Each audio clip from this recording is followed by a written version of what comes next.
स्वागत है दोस्तों। आज अपना टॉपिक है इंडियन कॉन्स्टिट्यूशन का आर्टिकल नंबर 52 एंड 53।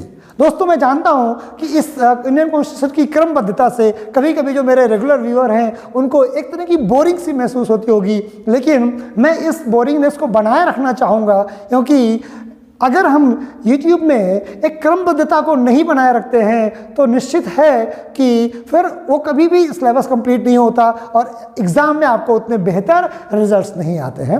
क्योंकि कभी मैं हिस्ट्री का टॉपिक बनाऊँ, फिर कभी ज्योग्राफी का, फिर कभी करंट का, कभी साइंस का, तो आपको चाहिए कभी भी सिलेबस आपका कंप्लीट नहीं होगा। तो भले ही मैं आपको पहले एक सब्जेक्ट दे दूँ, लेकिन जितनी जल्दी हो सके कम से कम इंडियन कॉन्स्टिट्यूशन को खत्म करें, फिर उसके बाद फिर दूसरा हिस्ट्री आएगी या ज्योग्राफी आएगी, या इस तरह से धीरे धीरे करके हम पूरे के पूरे मैटर को आप तक उपलब्ध करा देंगे, जिससे कि सामान्य एग्जाम आपके YouTube में सिलेबस के सहित क्रमबद्धता के साथ आपको उपलब्ध हो।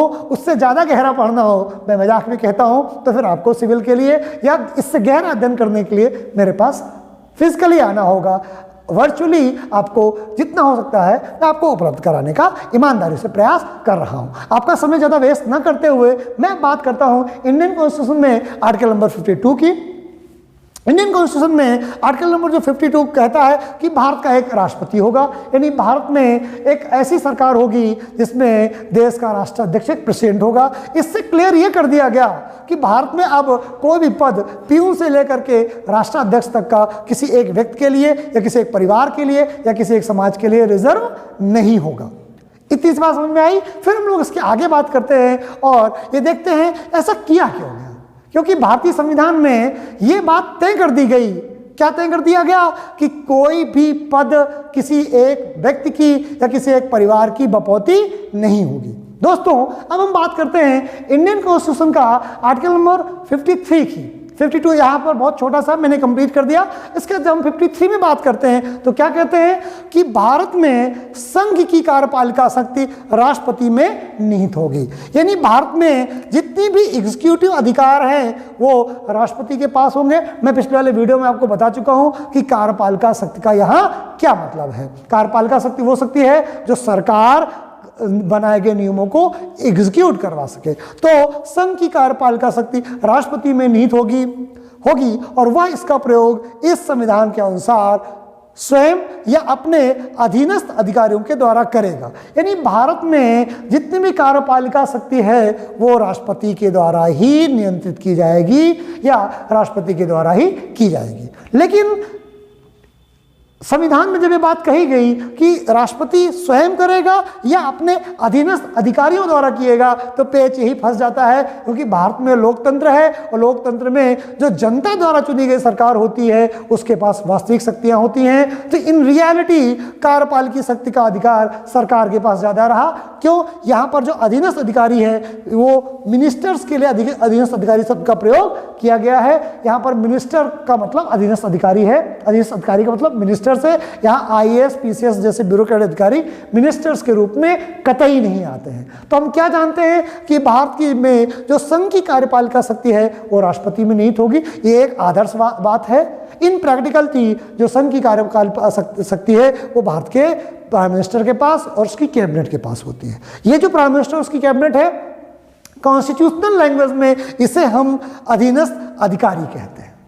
अधीनस्थ अधिकारी का मतलब यहाँ मिनिस्टर से है। CDS में एक बार क्वेश्चन आया था, मेरे बहुत ही प्रिय स्टूडेंट ने गलत कर दिया था और वो 3 नंबर से SSB नहीं दे पाया था, तो मुझे बहुत ज़्यादा तकलीफ हुई, क्योंकि एक क्वेश्चन तो यही गलत कर दिया था जो आता हुआ। ऐसे उसने 4 क्वेश्चन गलत किए थे। अगर उसने वो गलतियाँ नहीं की होती तो शायद इस समय देश के काफ़ी अच्छी पोस्ट पे होता और उसका कॉन्फिडेंस इतना डाउन हुआ कि उसके बाद दोबारा कभी ब्यूरोक्रेसी के लिए तैयार नहीं हो पाया और वो उस काम को करने लगा जिसको डिजर्व नहीं करता था। He is practically advocate. मैं नहीं कहता हूँ एडवोकेसी खराब है, बट जो उसका वो ड्रीम था, उसको सेकंड ड्रीम था एडवोकेसी करना, फर्स्ट ड्रीम था सेना में शामिल होना। उसके जो ताऊजी हैं वो भारत बांग्लादेश का जब वो युद्ध हुआ था या भारत पाकिस्तान का युद्ध हुआ, तो उसमें उन्हें मेडल प्राप्त हुआ था और वीर गति मिली थी। तो मेरे बताने का सिर्फ ये मतलब है कि कभी कभी एक गलतियां आपको अपने ड्रीम से बहुत दूर ले जाती। तो बहुत ढंग से पढ़िए, बहुत गहराई से पढ़िए,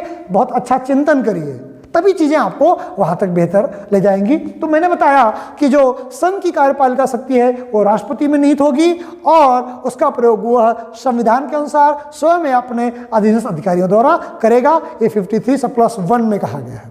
53(2) क्या कहता है? वो कहता है कि संघ के रक्षा बलों का सर्वोच्च समादेश राष्ट्रपति में निहित होगा। यानी क्या बात कही जा रही है कि जो संघ का रक्षा बल है, यानी आर्मी है, एयरफोर्स है, मिलिट्री है या नेवी है, तीनों जो सेना के अंग हैं, वो राष्ट्रपति उसका सर्वोच्च कमांडर होगा। ये बात भारत के संविधान के आर्टिकल नंबर 53 में लिख दी गई है और 53 में लिख के ये बात कह दी गई है कि तीनों रक्षा बलों का सर्वोच्च कमांडर भारत का राष्ट्रपति होगा।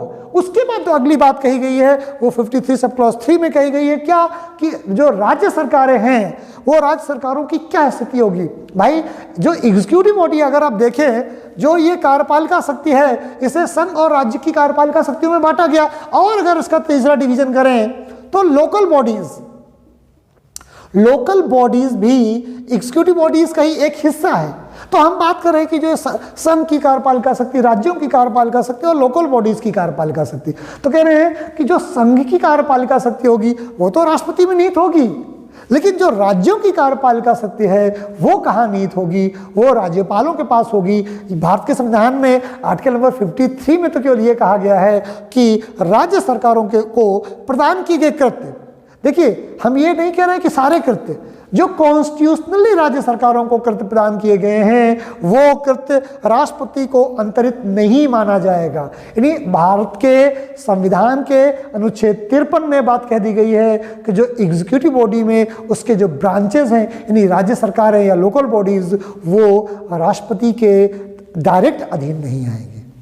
प्रैक्टिकली आप जानते हैं कि जो उसके अधीनस्थ अधिकारी हैं या जो मिनिस्टर हैं, वास्तव में वो उतने अधीनस्थ हैं नहीं।